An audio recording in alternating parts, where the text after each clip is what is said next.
برات سے متعلق احادیث کو تو آپ ضعیف بلکہ موضوع تک سمجھتے ہیں، جبکہ دوسری طرف آپ آج 15 شعبان کے روزے کے بھی قائل ہیں۔ جب 15 شعبان کی رات کی وہ فضیلت ہی ثابت نہیں تو 15 شعبان کا روزہ کہاں سے ثابت ہو گیا؟ یہ دو الگ باتیں میرے بھائی، ان کو کمپیئر نہ کریں۔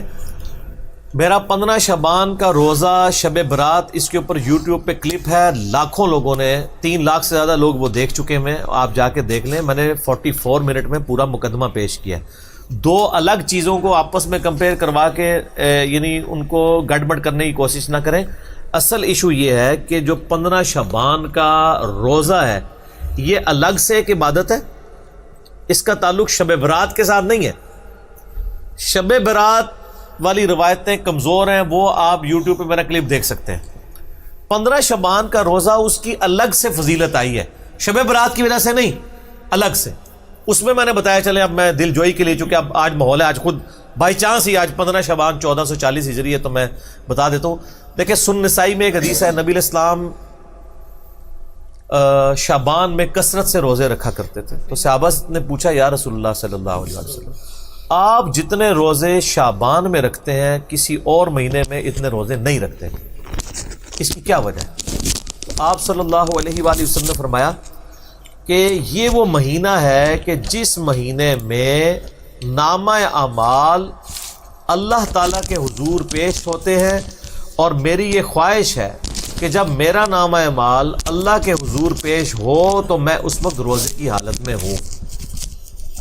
شعبان میں اس لیے میں کثرت سے روزے رکھتا ہوں کہ شعبان میں نامہ اعمال اللہ تعالیٰ کی بارگاہ میں پیش ہوتے ہیں۔ میری خواہش ہے کہ جب میرا نامہ اعمال اللہ تعالیٰ کی بارگاہ میں پیش ہو تو میں روزے کی حالت میں ہوں۔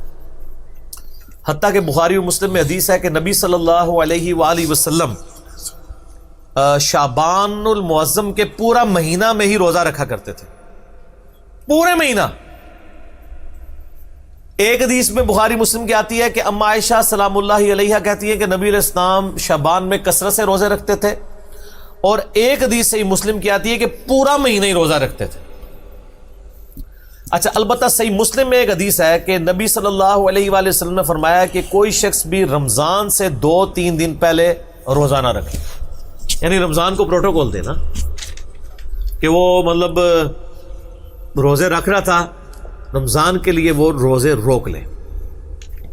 لیکن آپ نے ساتھ اجازت دی کہ اگر کوئی شخص پورے مہینے کے رکھ رہا ہے اس کو اجازت ہے، لیکن کوئی خاص آخری دنوں کو نہ، آخری عشرے کو ٹارگٹ نہ کرے، تاکہ رمضان کا پروٹوکول برقرار رہے۔ جس طرح کہ صحیح مسلم میں حدیث ہے کہ نبی صلی اللہ علیہ وآلہ وسلم جس جگہ پہ آپ نے فرض نماز پڑھی ہے نا، وہاں پر نفلی نماز پڑھنے سے یعنی ترغیب دلاتے تھے کہ نفل کو اس سے ہٹ کے پڑھا جائے تاکہ فرض کا پروٹوکول اپنی جگہ رہے۔ تو ایک حدیث ہے بخاری اور مسلم میں کہ ایک صحابی کہتے ہیں کہ مجھ سے نبی صلی اللہ علیہ وآلہ وسلم نے فرمایا، کیا تم نے سرر شعبان کا روزہ رکھا ہے؟ تو انہوں نے کہا نہیں یا رسول اللہ۔ تو آپ نے فرمایا اب جب شعبان کا مہینہ گزر جائے، رمضان بھی گزر جائے، تو شوال کے مہینے میں تم 2 روزے رکھ لینا۔ تو یہ سرر شعبان کیا ہے؟ یہ سرے کا لفظ اردو میں بھی استعمال ہوتا ہے۔ سرر عربی میں کہتے ہیں کنارے کو۔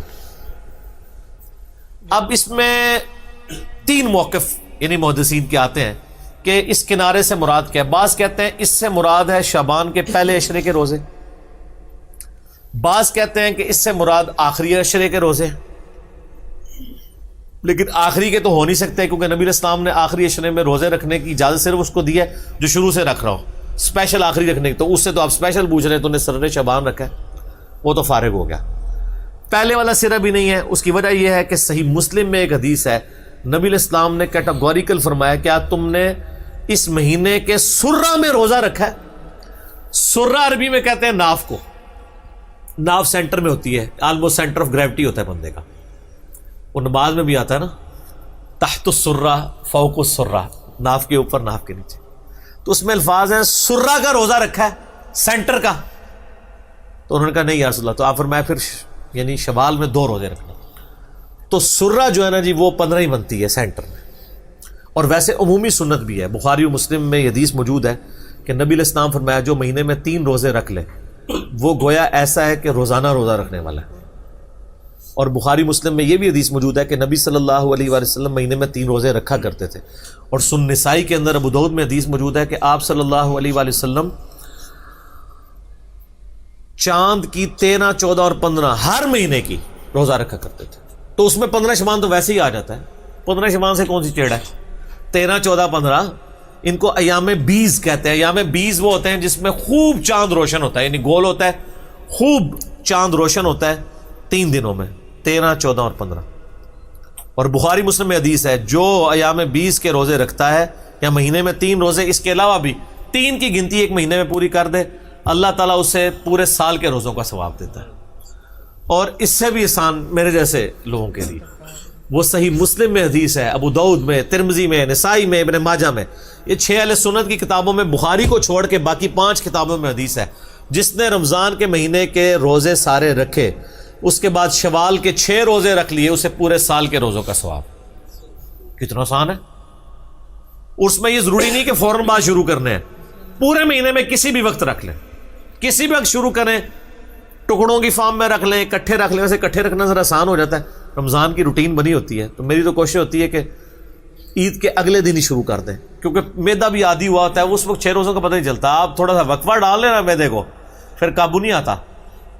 تو یہ 6 روزے رکھ کے پورے سال کے روزے اور پوری زندگی کے روزے ہو گئے، ہر سال رکھتے رہیں.